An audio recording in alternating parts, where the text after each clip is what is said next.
Hello guys, I'm Megan. Do your husbands have one of their annoying girl best friends? People who have answered yes to that question may actually relate to my story to some extent. While I can't say if my husband Greg was in love with his best friend Cindy, I can say that she had a special place in his heart. I'm not one of those overly jealous kinds of people, but I do get mad when people stomp my boundaries. Cindy was one boundary-stomping girl, and sadly my husband didn't know any better. Greg and Cindy were always close, and he used to hype her up a lot when he was with me. I thought that maybe she was truly a great girl, and I was really looking forward to meeting her. As I said, guys, I'm not a jealous person, but when I met Cindy at a party and she told me something weird, I was immediately on the alert. She said, "Don't think your relationship is going to last, Megan." Why do you say that, Cindy? I need to make something very clear to you, Megan. Greg is first mine, and then anyone else's. He will always put me first. I don't think you'll be able to handle that. If Greg respects my boundaries, and so do you, I don't see how it can be a problem. You do seem to be very sure of yourself, Megan. Let's see what you can do. One thing is for sure, Greg will always be mine. You can't do anything to take him away from me. After that day, I maintained my distance from her. Cindy and Greg were close, but after she met me, Cindy started to actively hang out with Greg even more. She was also an attention seeker and often called Greg for stupid things, especially when he was spending time with me. Greg, to my annoyance, always rushed to her no matter how small the reason was. I can't tell you how many dates I had sacrificed for her sake. Eventually, Greg and I got married, but the Cindy problem never stopped. I often tried to make Greg minimize contact with her and set boundaries. I said, "You need to stop rushing to Cindy whenever she calls you Greg. It is really weird how you drop everything for her, including me." "I'm sorry you feel disrespected, Megan. What can I say? She's my best friend. She doesn't have any family around. I'm the only one she has." "In that case, she needs to find more friends, Greg. She keeps making you cancel things with me, even for the smallest inconveniences. This can't go on, Greg." Okay, I get it, Megan. I'll talk to her and do better. Don't worry. I won't cancel on you or abandon you again. Greg was always good with his words, but not good at keeping them. He made me countless promises of setting boundaries with Cindy, but he never ended up doing it. Nothing changed, and Cindy continued to be a problem for us. 2 years passed, and still I saw no change in Greg or Cindy's behavior. Slowly, my anger had shifted from Cindy to Greg. He was being a bad husband and dropping me every time Cindy wanted his attention. He even abandoned me on dates to go and help her. We constantly fought about it, but again, nothing changed. At one point, I felt like I was going crazy. I started to doubt myself, and I was worried if I was the one with the problem. But my mother-in-law, Lisa, also noticed Greg's behavior and agreed with me. She might be Greg's mother, but Lisa has been an absolute gem to me. I lost my mother when I was a teen. Being with Lisa reminded me a lot of her. Lisa also tried to talk to Greg, but that didn't help either. At least I knew I wasn't crazy and someone was on my side. Things took a drastic turn for me one day. I had gone 2 cities over for a conference and was supposed to come back home by train.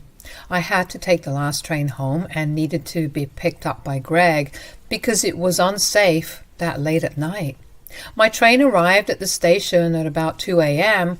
and I called Greg to let him know that I was waiting. He said that he was already on his way. By car, our house was 20 minutes away, and that night it was snowing fairly bad, so I asked Greg to pick me up. I was alone at the station waiting for him. Around 50 minutes passed, but there was no sign of Greg. I was getting really annoyed and wondered what was taking him so long. I was also worried about him because I knew how bad roads could get when it snowed. After waiting for so much time, I decided to give Greg a call and find out where he was. He picked up the phone, and I said in a cautious voice, "Where are you, Greg? I've been waiting here for over 50 minutes. You should have been here in 20 minutes. I'll need some more time to come and pick you up, Megan." "What? Why? You need to hurry up, Greg. The snow's starting to get bad. We need to go home and shut ourselves inside." "It'll be fine, Megan. You just need to wait. I'm already on the road." "Where are you? What's taking you so long if you're already on the road? At least give me a rough idea of how much longer you need." "Well, it'll take another hour." "What? What the hell are you talking about, Greg? Where are you?" "I'm on my way to get Mom from her sister's house." That sentence left me speechless. Guys, this man had left me stranded at a train station at 3 a.m. because he went to pick up his mother instead of me. I was in shock at what he said. I was almost alone at the station, and there were literally like 2 people around. And it was snowing pretty bad.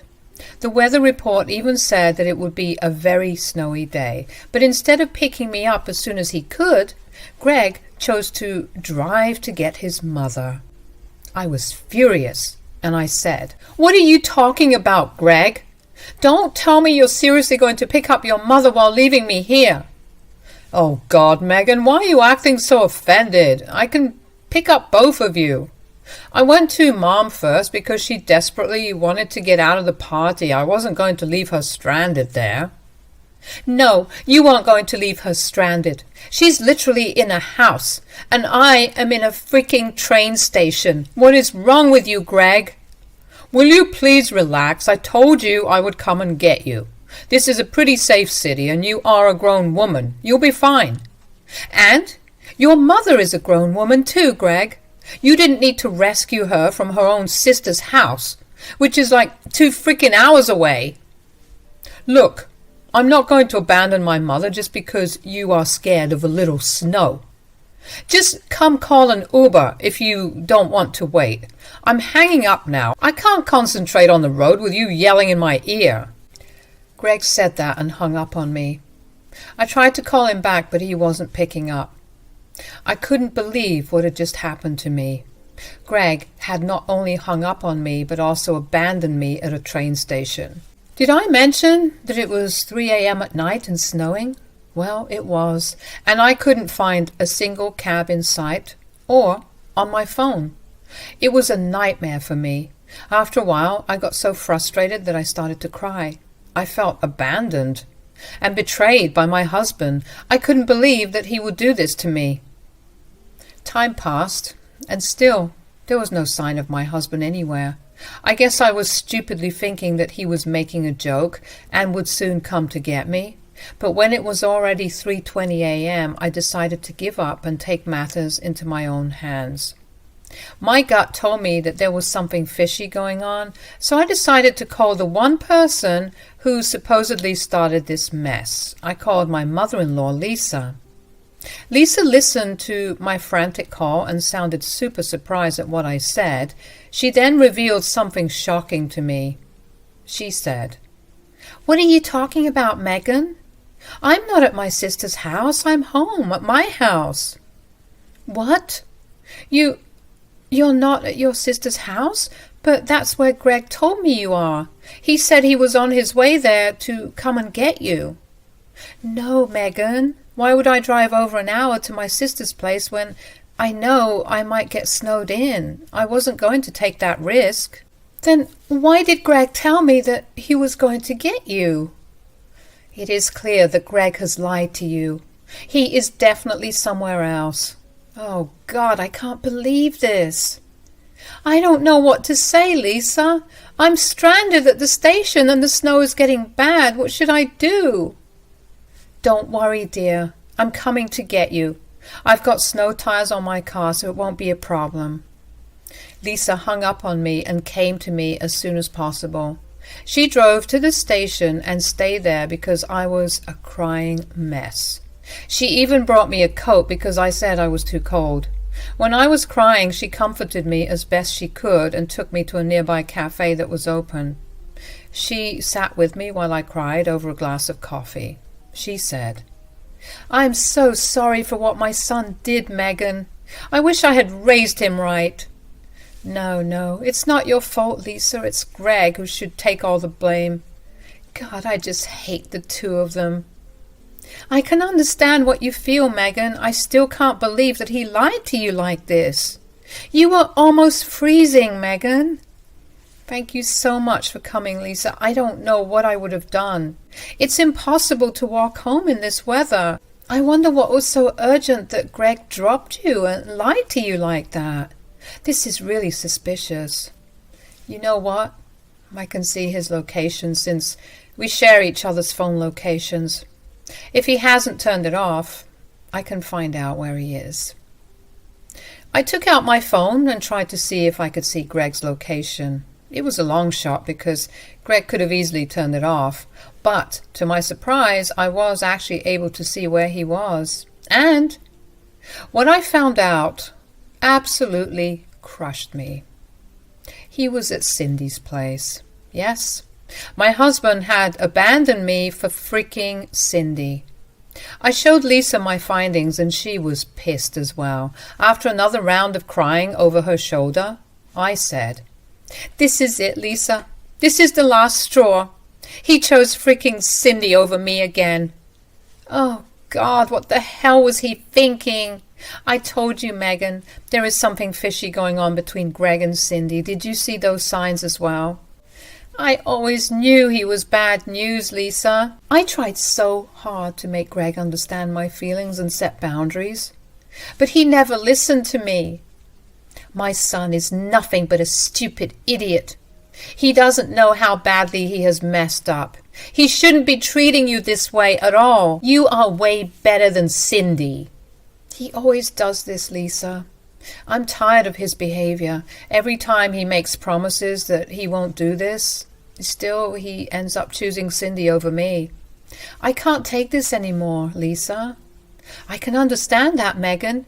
What he did today absolutely crossed all limits. It was very unsafe for you to stay at the train station so late, and that too in this horrible weather.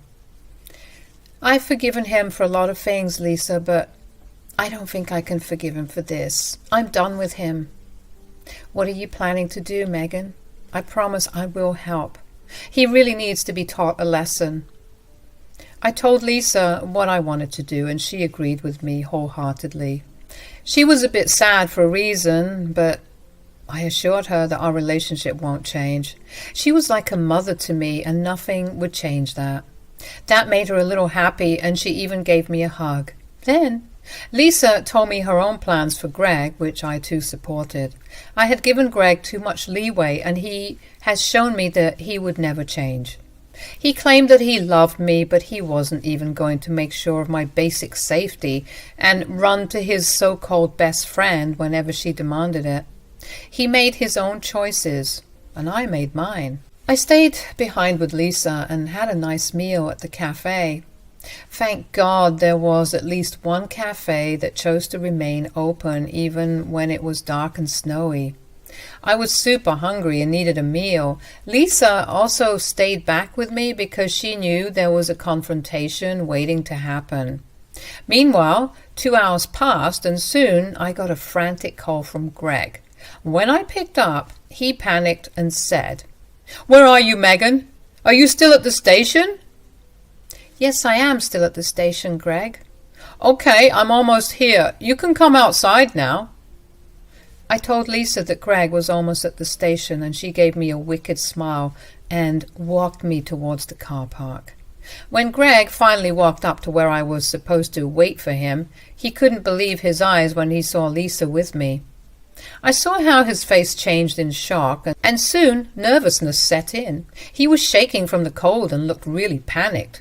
He walked up to us and I said, "Hey, Greg, did you have a nice trip picking up your mom from her sister's house?" Well, Tell me, Greg, when did I call you to come and bring me back from my sister's house? Even I am interested to know that now, Greg. Why did you lie? And what were you doing? Greg had no answer. He was fidgeting and looking at the ground. Lisa and I stood there stoically while waiting for him to tell us exactly where he was. I was giving him a chance to come clean all by himself. He should have taken the chance, but he chose to lie instead. He said, in a nervous voice, "Oh, I was having some trouble with the car, so I stopped at a repair shop. I didn't tell you because I didn't want to scare you. That's it." Really, Greg? Is that what happened today? Yeah, what else would it be? You know that I wouldn't leave you stranded if it wasn't serious. I was really at a repair shop, Megan. Oh, is that so, Greg? Tell me then, when did Cindy open a repair shop? Greg's face became even paler when I mentioned Cindy. He knew that he had been caught. From his reaction, I could tell that he had forgotten about turning off his location, and it didn't even occur to him that I might track him.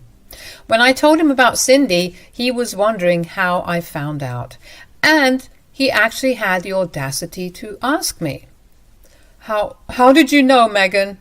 How did I know? Well, you certainly forgot that I can track your phone and see where you are. You spied on me? That is wrong, Megan.